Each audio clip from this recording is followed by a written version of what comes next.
आपण पाहत आहोत बहुजन आवाज न्यूज चॅनल। आष्टा कासार ग्रामपंचायतच्या वतीने हळदी कुंकू कार्यक्रम संपन्न।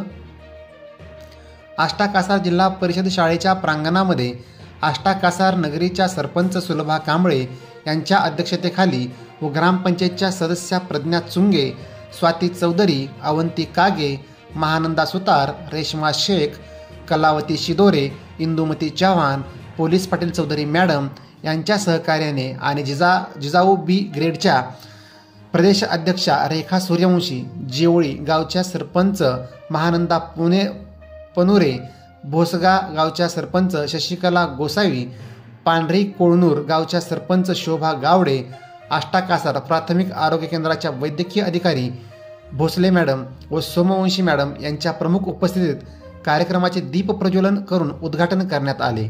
या कार्यक्रमाचे प्रास्ताविक प्रथम नागरिक सुलभा कांबळे यांनी केले। यानंतर महिलांच्या विविध स्पर्धेचे आयोजन करण्यात आले।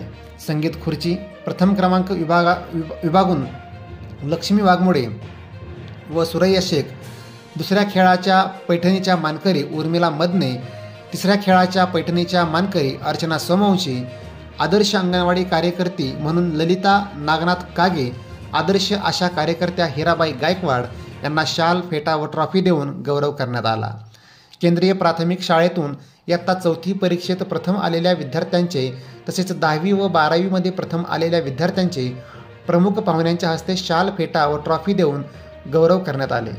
महिला सक्षमीकरण अंतर्गत झालेल्या प्रशिक्षणार्थ्यांना प्रमाणपत्राचे वाटप करण्यात आले। त्यानंतर तूच तुझ्या जीवनाची शिल्पकार या विषयावर रेखा सूर्यवंशी यांचे व्याख्यान झाले। त्यानंतर वाण लुटणे आणि हळदी कुंकवाच्या निमित्ताने सर्व आलेल्या महिलांना लोकमतचे 2024चे कॅलेंडर वितरण करण्यात आले। यानंतर दीपा बलसुरे यांनी बसवलेल्या बालचमूचा नृत्य आविष्कार झाला। रांगोळी स्पर्धेमध्ये प्रथम क्रमांक भाग्यश्री व्हर्ट, द्वितीय क्रमांक कुमारी ऋतुजा कोकणे यांना रोख स्वरूपात बक्षीस देण्यात आले। या कार्यक्रमाचे सूत्रसंचालन दीपा बलसुरे यांनी केले। हा कार्यक्रम यशस्वी होण्यासाठी ग्रामपंचायतीचे कर्मचारी नागनाथ बबले, जगदीश कागे, गोविंद पवार, खंडूषण माने, पद्माकर मदने, सूरज खैराटे यांनी परिश्रम घेतले। स्टेज डेकोरेशन व साऊंड सिस्टीम राहुल कोरे यांनी केले। प्रज्ञा चुंगे यांनी आभार मानले।